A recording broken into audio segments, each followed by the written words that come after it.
After my father passed away, my ruthless husband and sister-in-law demanded a share of my $150 million inheritance. When I refused, their greed erupted into violence. In a fit of rage, they attacked me with a chair, leaving me unconscious with a severe head injury. Thankfully, my friend found me in time, rushing me to the hospital and saving my life. When I finally opened my eyes, disoriented and aching, I was confronted with a painful reality. My name is Rebecca Clark, and for a long time I believed I had everything: a loving husband, a beautiful home, and a legacy I was proud to protect.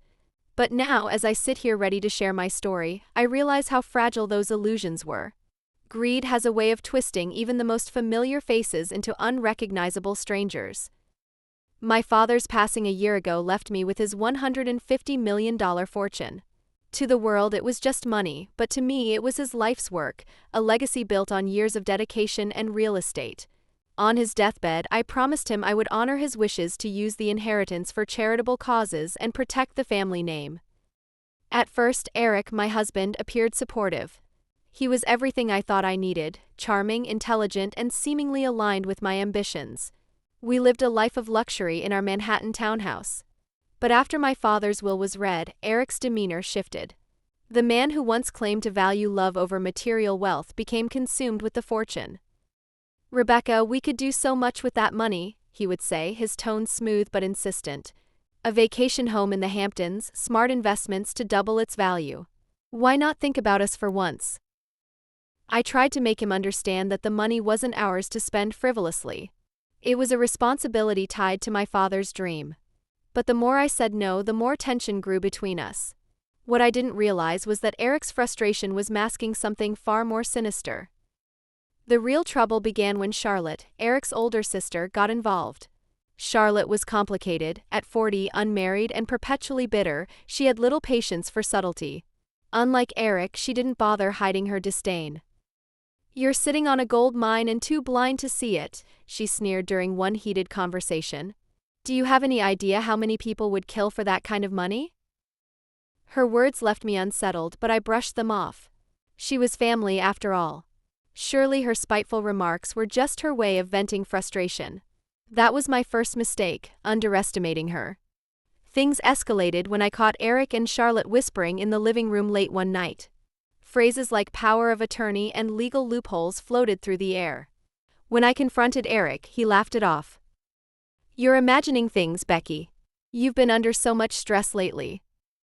I wanted to believe him, needed to believe him, but a seed of doubt had already been planted. The final straw came when Charlotte barged into my office one afternoon. Her voice was sharp, her tone laced with accusation. "This isn't just about you anymore," she said. "That money belongs to Eric too. Stop being selfish." Her words stung, but I held firm. "It's not about being selfish, Charlotte.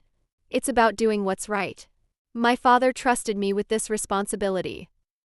Her eyes narrowed, and for the first time, I saw something dangerous lurking beneath her bitterness. "Responsibility?" she spat. "You have no idea what you're doing." The atmosphere in the house became unbearable. Eric and Charlotte were always scheming, always whispering, believing I didn't notice. But I did. I began locking my office door, hiding important documents, even considering legal counsel. Yet a part of me still clung to hope that things would settle. That hope was shattered the night of the attack. It was a quiet evening. I was alone reading old letters from my father when I heard a crash. Before I could react, a figure in a ski mask lunged at me, wielding a chair. I screamed, but pain erupted in my head before everything went dark. When I awoke in the hospital, my head bandaged and body aching, the police said it seemed like a random break-in. But nothing had been stolen, and the attacker knew exactly where I would be. Slowly, I pieced together the horrifying truth: this wasn't random. It was planned. Charlotte was behind it, and if Charlotte was involved, Eric had to be too. In that moment, everything changed. I decided then and there that I wouldn't be a victim. If Eric and Charlotte wanted to play dirty, I would fight back on my terms. Waking up in the hospital felt like surfacing from a nightmare. My head throbbed, my vision blurred, and my body ached from the attack. But the worst pain wasn't physical, it was the betrayal. The people I trusted most, my husband and sister-in-law, had turned against me. Not for love or loyalty, but for money. My father's money. I knew I couldn't let them win. I needed a plan, and it started with deception. When the doctor asked if I remembered the attack, I shook my head and murmured, "I don't know. Everything's so fuzzy." The police came to take my statement, but I gave them nothing. Let Eric and Charlotte think I was clueless. It was better that way. Eric arrived that evening, putting on the performance of a lifetime. "Becky," he said, rushing to my bedside, his voice dripping with false concern. "I've been so worried about you." He held my hand, but his touch felt cold, calculated. "I don't remember much," I murmured, watching his reaction. His shoulders relaxed, and I knew my act was working. The next day, Charlotte showed up with flowers and a mask of concern. "Rebecca, this is awful," she said, her voice oozing with fake sympathy. "Do you have any idea who could have done this?" I wanted to scream at her, to tell her I knew exactly who was responsible. But I forced a weak smile and shrugged. "Maybe a burglar." Her lips curled into a small, satisfied smile. "Well, you're lucky to be alive. That's all that matters." Lucky. The word hung in the air like an insult. I wasn't lucky. I was furious. But I wouldn't let them see it, not yet. After I was discharged from the hospital, I returned home to find everything as I had left it, except for Eric and Charlotte. They were everywhere, hovering like vultures. I played along, acting confused and fragile, while secretly planning my next move. I needed evidence, something undeniable to expose them. So I bought a small recording device and hid it in my home office, knowing they wouldn't resist snooping. The opportunity came quickly. One afternoon, I pretended to go for a walk but stayed close enough to eavesdrop. As soon as they thought I was gone, Eric and Charlotte began talking in the office. "I told you hit her too hard," Eric hissed. "Don't blame me," Charlotte shot back. She was supposed to be scared enough to hand over control of the money. How was I supposed to know she'd end up in the hospital? My fists clenched as their words confirmed my suspicions. "Well, now she doesn't remember anything," Eric said coldly. "We just have to push her a little more, get her to sign something, anything that gives me access to the funds." "And if she doesn't?" Charlotte asked. "We'll find another way," Eric replied. "We always do." Their voices faded as they left the room, but my heart pounded. The recording was clear enough, and it was only the beginning. Over the next few weeks, I played the perfect role, the confused, helpless wife. Eric, thinking I was too weak to notice, grew bolder. He began leaving financial documents out in the open, assuming I wouldn't understand their significance. But I did. One evening, while Eric was out, I rifled through his desk and found a folder labeled Trust Fund Revisions. Inside were drafts of documents attempting to grant Eric access to my inheritance under the guise of financial management. He'd even forged my signature on a few. I photographed everything and emailed it to myself, creating a digital trail they couldn't erase. The most damning evidence came during a family dinner Charlotte hosted. She and Eric clearly wanted to keep an eye on me, but they underestimated my resolve. I brought the recording device in my purse, hiding it under the table. Charlotte poured wine and leaned in close, her voice low. "Rebecca," she said sweetly, "you know Eric and I only want what's best for you. We're family after all."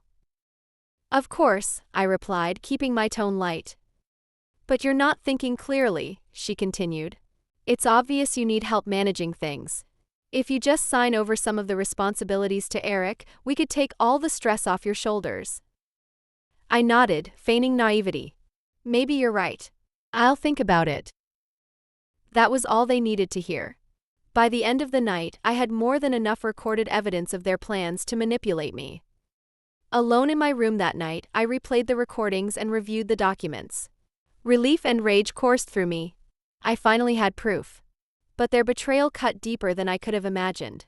These were the people who were supposed to care for me, and they had treated me like a pawn in their greedy little game.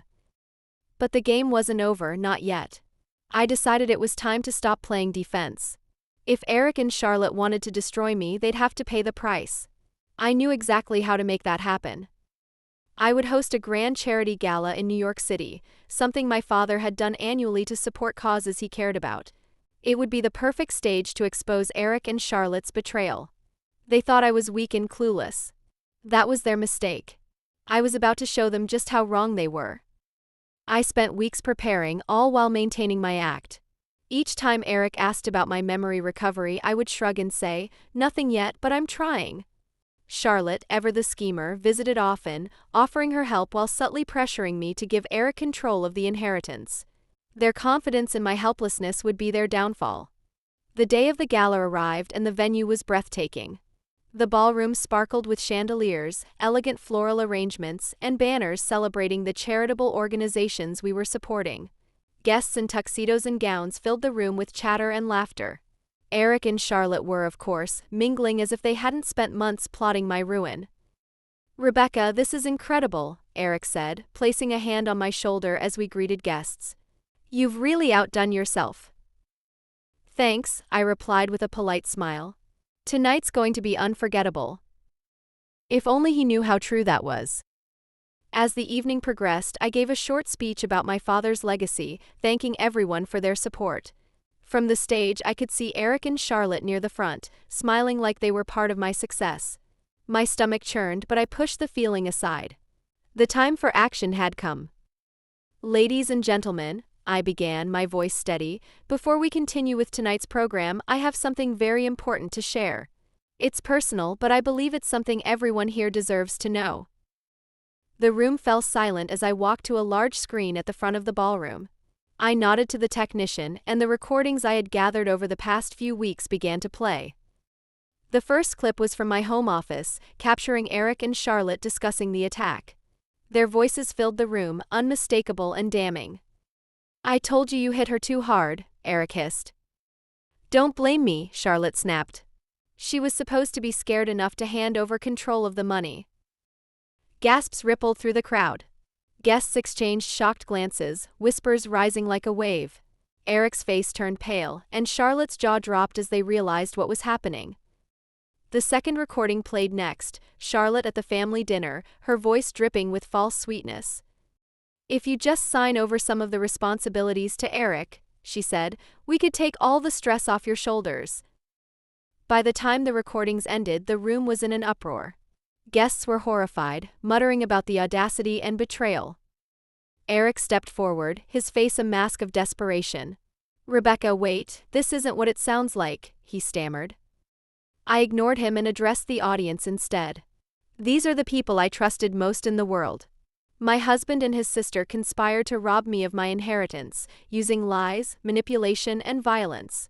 But their greed blinded them to one simple truth: I will not be a victim." The shock wasn't over. I held up a folder, pausing for effect. "And now for the final revelation, my father's will." Eric and Charlotte froze. This they hadn't anticipated. "This," I said, opening the folder, "is a legal document my father helped me prepare years ago. It supersedes all other arrangements. Effective immediately, every penny of the $150 million inheritance will be redirected to the charitable organizations my father loved so dearly. Neither Eric nor Charlotte will receive a single dollar." The crowd erupted into applause, but I barely heard it. My attention was on Eric and Charlotte, their faces shifting from shock to fury. For once, they were utterly powerless. After the gala, I handed all the evidence, the recordings, the forged documents, and even testimony from Charlotte's former friends, to the authorities. It was more than enough to charge them with assault, conspiracy, and fraud. A week later, the police arrived at our home. I stood by the window, watching as Eric and Charlotte were handcuffed and led away. Eric tried to make eye contact, but I turned away. There was nothing left to say. Watching them face the consequences should have brought relief, but all I felt was sadness, not for them, but for the people I thought they were. The husband I once loved and the sister-in-law I tried to welcome into my life were nothing more than masks hiding their greed. But their downfall wasn't the end of my story. It was the beginning of a new chapter, one where I would rebuild my life on my terms, free from their shadows. In the days that followed, the legal proceedings were swift. The recordings, documents, and witness testimonies painted a crystal-clear picture of Eric and Charlotte's guilt. Charlotte, desperate to reduce her sentence, turned on Eric, confirming every detail of their conspiracy: the staged robbery, the assault, and their attempts to manipulate me. Eric sat silently throughout the trial, his polished demeanor shattered. He looked like a man who had lost everything, and in truth he had. The judge's ruling was decisive. Both Eric and Charlotte were sentenced to prison for conspiracy, fraud, and assault. I didn't attend the sentencing. I didn't need to. Justice had been served, and my presence wasn't required to make it official. The hardest part wasn't their punishment, it was rebuilding my life. For so long, my world had revolved around the people who betrayed me. Now I had to learn to live for myself. I was free, but freedom came with its own challenges. I began by focusing on the charities my father loved. The $150 million inheritance had been redirected to organizations that supported housing for underprivileged families, educational scholarships, and environmental conservation. Knowing the money was making a difference helped me heal, but it also made me reflect on how easily it could have been stolen. I started sharing my story, not as a tale of revenge, but as a lesson in resilience and integrity. I gave interviews, spoke at events, and wrote articles about the dangers of unchecked greed and the importance of staying true to one's values. People were fascinated by how I had turned such a painful experience into a platform for advocacy. Their support reminded me that I wasn't alone. One of the most emotional moments came when I visited my father's favorite charity, a small organization that built affordable housing in struggling communities. I met families who had been given a fresh start thanks to the funds I donated. Their smiles and stories reminded me why I had fought so hard to protect my father's legacy. Maria, a single mother of 3, shared her gratitude. "Your father's work changed our lives, and now so has yours. Thank you." Her words stayed with me. In that moment, I felt my father's presence, as though he was telling me he was proud of the choices I had made. Meanwhile, I made changes in my personal life. I sold the Manhattan townhouse where so much of the drama had unfolded. It was a beautiful home, but it carried too many painful memories. I moved to a quieter place on the outskirts of the city, surrounded by trees and open spaces, a sanctuary where I could truly start fresh. Friends and family who had stood by me during the ordeal became my rock. They reminded me that not everyone was like Eric and Charlotte, that trust could be rebuilt in the right circumstances. Slowly, I began to open up again, though I remained cautious. Betrayal leaves scars, but it also teaches you to value the people who genuinely care. One day, I received a letter from Eric. It came from the prison where he was serving his sentence. At first, I hesitated to open it, unsure if I wanted to hear anything he had to say. Curiosity got the better of me. The letter was surprisingly short. Eric apologized for everything he had done, claiming he had been consumed by greed and pressure from Charlotte. "I don't expect your forgiveness," he wrote, "but I hope you find peace as I am trying to." I didn't know if his words were genuine or just another manipulation, but I chose not to dwell on it. His apology, sincere or not, didn't matter. I had already found my peace, and I wasn't going to let his words pull me back into the past. Looking back, I see how the experience changed me. It taught me the importance of boundaries, of trusting my instincts, and of standing up for myself. It also showed me the power of resilience, the ability to take something devastating and turn it into an opportunity for growth. I've since dedicated my life to philanthropy, ensuring my father's legacy lives on through the lives we've touched. The $150 million Eric and Charlotte tried so hard to steal has become a force for good, helping thousands of people in ways they never imagined. But perhaps the greatest victory is this: I am free. Free from the shadows of betrayal, free from the weight of their greed, and free to live the life I choose. To anyone listening to my story, I want you to know this: no matter how dark things may seem, there is always a way forward. Betrayal may break your trust, but it doesn't have to break you. Stand firm, fight for what you believe in, and never let anyone make you feel powerless. That's the legacy my father left me, and it's the one I hope to leave for others. As I finish telling my story, I feel a sense of relief, as though a chapter of my life has truly come to an end. Now I look forward to what comes next, not with fear but with hope.